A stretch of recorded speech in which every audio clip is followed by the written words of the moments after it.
Hi! Today we're going to review the Tarot Deck and Guidebook of 88 Gemstones. Ang cute nito guys. Ang laki ng box niya pero standard tarot size yung loob.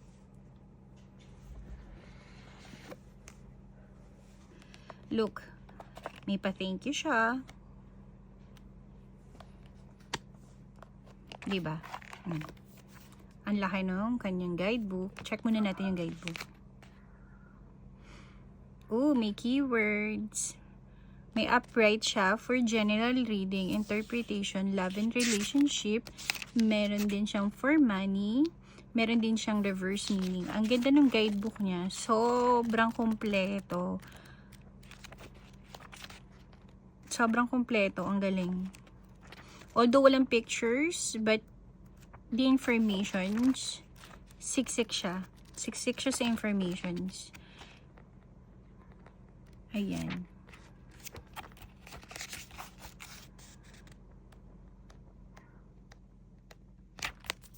Ang ganda.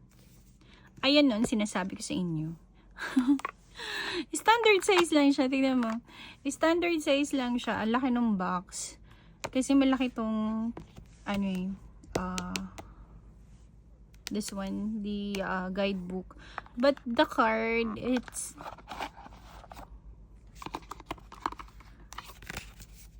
standard. Okay, dito na naman tayo sa Gold Gilded Tarot. Gold Gilded siya. Okay?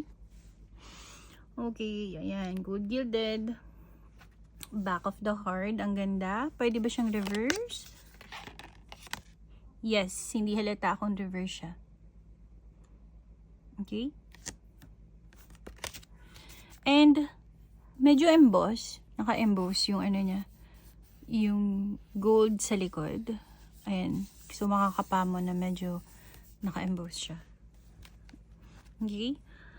This is around $44. Yeah. Medyo mahal ah. Matte. May pagka-matte. Pero matte na hindi nagdidikit-dikit pag shuffle. Ganun yung pakiramdam ng hawak ko sa kanya. Okay? Makapal siya. Yung card. Quality. So, now let's proceed. How it looks like. So, flip through na tayo. Maglalagay ko ng music. Lalagay ko siya dito sa kabila. Okay?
Okay, so yun siya.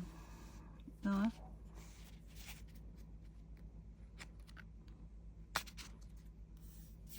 I-try natin siyang i-shuffle.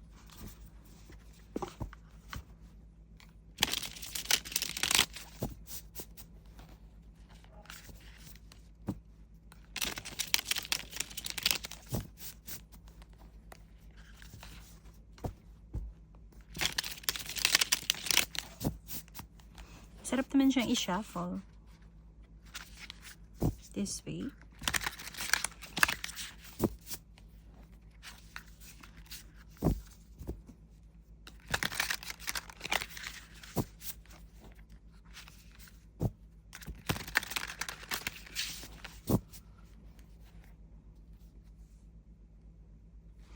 Pag ganito.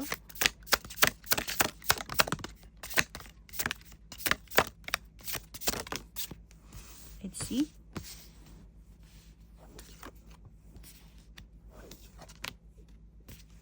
Puro kaperahan. Okay.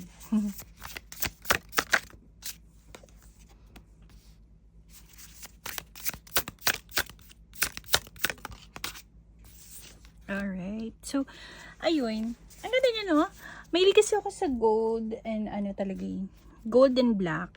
Na-appreciate ko talaga yung gold and black. But this one, this is the kind of gold na medyo, ano bang tawag dito?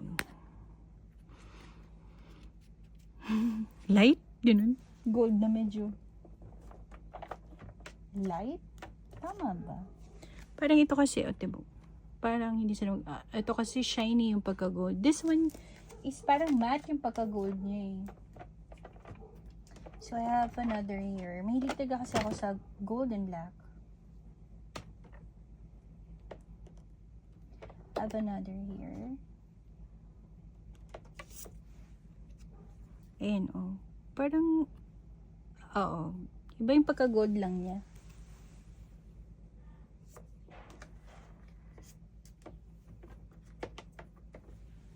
Ayan. So, rider weight ang datingan. May mga naiiba-iba lang like this. Ayan. Tsaka ito.